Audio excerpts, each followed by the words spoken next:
Hi, everybody. Dr. Zach here, and hope that you're all having a great day. Hey, I wanted to point out that it was a year ago this past Thursday that our office went through our hearing with Boulder County, and we're given permanent shutdown orders because of non-compliance with the mandates that came along with this whole COVID pandemic. And while that was a stressful time, we had been navigating through several months of going back and forth with Boulder County and the health department and with the Department of Regulatory Agencies and the Chiropractic Board. It was actually a pivotal point for us, and I'm happy to say that in the last year we've been able to see God show up in ways that were just unprecedented. I was so grateful that at the day of the hearing that we had over 100 people show up at the office to support us in prayer and to be there during the hearing procedures itself, which lasted for 4.5 hours. But then especially over the last 12 months to see how people have, again, continued to rally with us, that we've got people that have come out of the woodwork, people that we had never met before that have offered their support to us. So tons of gratitude that goes with this. And interesting is that in the Epoch Times, I pulled up an article that was dated March 11th, 2022, so just a recent one. And it's a commentary written by a Jeffrey A. Tucker titled, "Forget About COVID," they say. And basically it says that, hey, it's time for us to forget about COVID. And there's two ways to do this. One is to basically forget completely that it ever happened. And that the last 2 years, we'll just kind of put those, out of our minds and forget everything that happened as a result of this. Here's some of the things that we need to forget. We need to forget about the school closures that cost a generation 2 years of learning. We need to forget about the astonishing failures of all of the compulsory pandemic controls. We need to forget that the hospitals were largely closed to people without COVID-related maladies. We need to forget about the preventable nursing home deaths. We need to forget about dentistry being practically abolished for a few months and that no one could even get a haircut.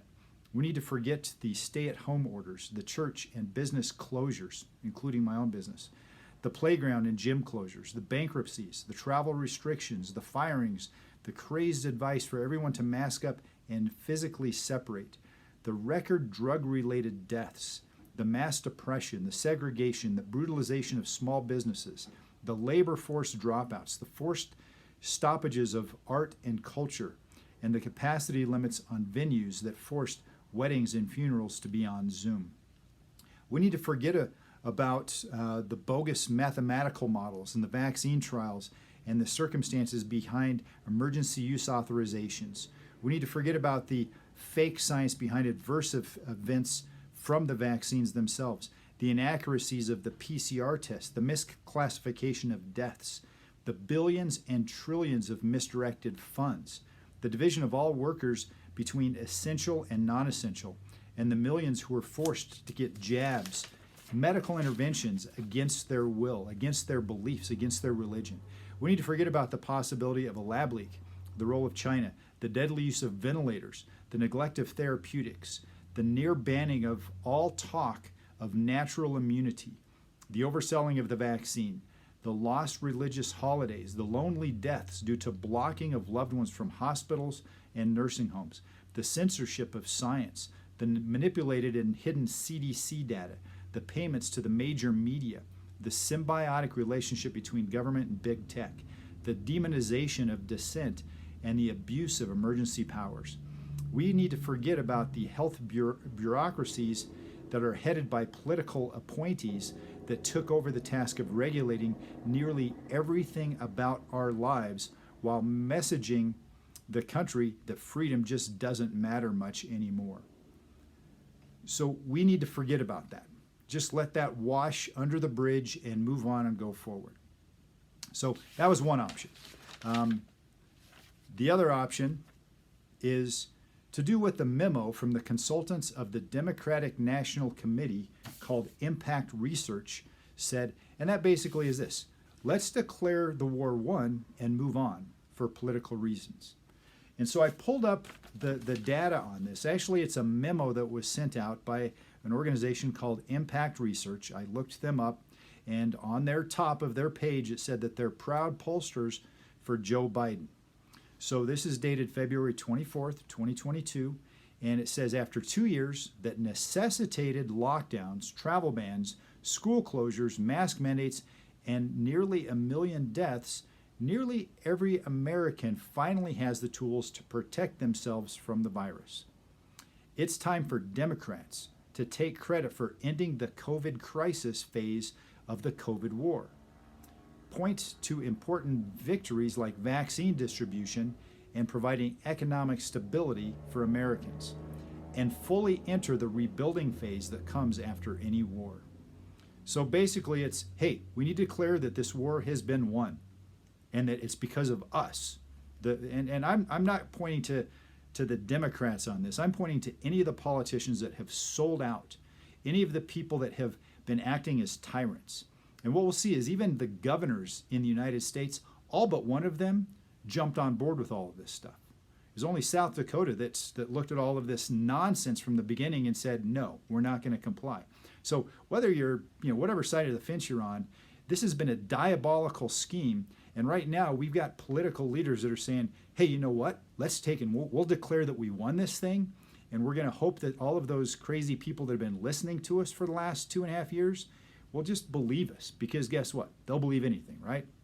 So this is, again, from this impact research. They say below we lay out some strategic thoughts for Democrats positioning themselves on COVID-19 after nearly 2 years of the pandemic. Number one, declare the crisis phase of COVID over and push for feeling and acting more normal. Thanks to Democrats, and I'm reading this verbatim, thanks to Democrats, we are nowhere near where we were 2 years ago or even 1 year ago. And I want to pause real quick because I wanted to point out the statistics when this war is declared over.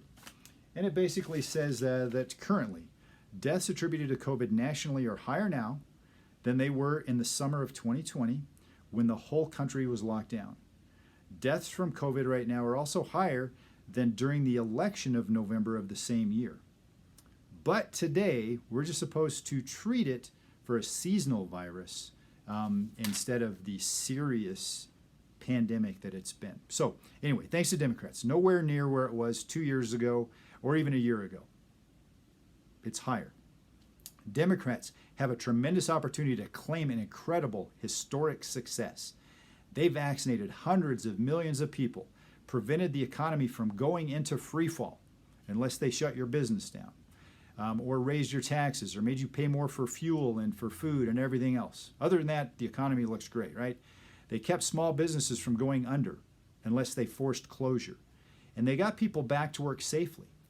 Because of President Biden and Democrats, we can safely return to life feeling much more normal, and they should claim proud victory. Goes on to say the next point is to recognize that people are worn out and feeling real harm from the years-long restrictions, and they should take our side. So now it's to come along beside us and to be empathetic towards all of this going on, partly because of the polls that have taken place that said that twice as many voters are now concerned more about the COVID effect on the economy than on the likelihood that they're going to contract COVID. 2/3 of parents and 80% of teachers say the pandemic caused learning loss, and voters are actually becoming more concerned about how that's going to impact the education of our children. So basically, 6 in 10 Americans have described themselves as worn out by this. So guess what? If we just claim that this is a victory and the war is over, we've solved those problems, we go back to life as normal. The third point, acknowledge COVID still exists and likely will for a long time. And so what they're saying with this is that, hey, it's still there. It's not going away, but we've got victory somehow, even though more people, more numbers, more everything else is going on. The next point, don't set COVID zero as the victory condition. This basically means that we're not trying to eliminate COVID altogether, even though that's what they've been telling us for the last 2 years they want to do. But what they say is that we just need to acknowledge that it's over as far as the pandemic goes, and now COVID is going to continue to exist as a mild illness like the flu. We go back to 2020 and we look at the number of deaths that have been attributed to COVID-19 and then the number of deaths from the flu, and we see that the flu is essentially replaced with COVID-19 with overall numbers of total deaths not changing. So we've taken what used to be considered a major illness like the flu, where everybody must get vaccinated every single year, and we've replaced it with COVID, which is even worse. So we got to get the entire globe vaccinated with multiple boosters now. But guess what? Hey, we won the victory. We beat this disease, and now it's just going to be a mild illness like the flu that we just have to get an annual vaccine for the rest of our lives, so that we can somehow beat this thing that we've always beaten without vaccines. So anyway, it goes on to say at the end of this paragraph, and thanks to the work of Democrats that they've done over the past year, despite believing contracting COVID is inevitable, most Americans are no longer living fearfully. That's because we got wars to pay attention to, right? So the final point on this is stop talking about restrictions and the unknown future ahead. If we focus on how bad things still are and how much worse they could get, we set Democrats up as failures, unable to navigate through this. When 99% of Americans can get vaccinated, we cause more harm than we prevent with voters by going into our third year talking about restrictions. And if Democrats continue to hold a posture that prioritizes COVID precautions over learning how to live in a world where COVID exists, but does not dominate, they risk paying dearly for it in November. So, again, the science behind all this, the whole pandemic, really has little to do with health science, zero. It has a whole lot to do with political science. And so finally, because people are getting frustrated, people are starting to make noise, people are starting to put their foot down and say, we're not going to take it anymore, they're claiming victory. Or we can forget about it. Here's my input, and this is what I'm committed to doing, is that the people who have been tyrants through these last 2+ years have done it while padding their pockets, while not suffering hardship, and while increasing the power and authority that they have, and actually operating outside of any authority that they were supposed to be given. They have actually participated in suppression, oppression, and arguably genocide.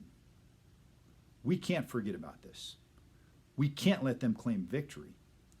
We need to hold them accountable and do everything we can to make sure that they're replaced with responsible people. It's important. It's important for us as we're in midterm season right now. We've got all kinds of candidates that are starting to position themselves for the elections in November, that we look at who's on the ticket and we get strongly behind those that haven't sold their soul. And it doesn't matter what side of what political party you're involved in, we've got people who are diabolically sold out on both sides. And it's time for us to clean house. It's time for us to hold people accountable. These people that have shut us down, that have increased the number of deaths overall because of pushing through this pandemic, they need to be held accountable so that this never, ever happens again.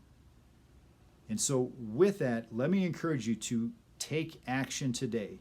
Let your voice continue to be heard loudly, and especially when it comes to our politicians, the people that are going to be in public office, those that are going to be appointed into positions where they have a voice in this whole thing, because it's not going to go away, it's not going to change unless we demand that it does. So with that, don't forget the power that you have. Thanks again for all the support that you've given us in the last year, and we look forward to working together to make this a great learning lesson so that we can get things turned around and moving in the best direction ever from here forward. God bless you guys and make today a great one.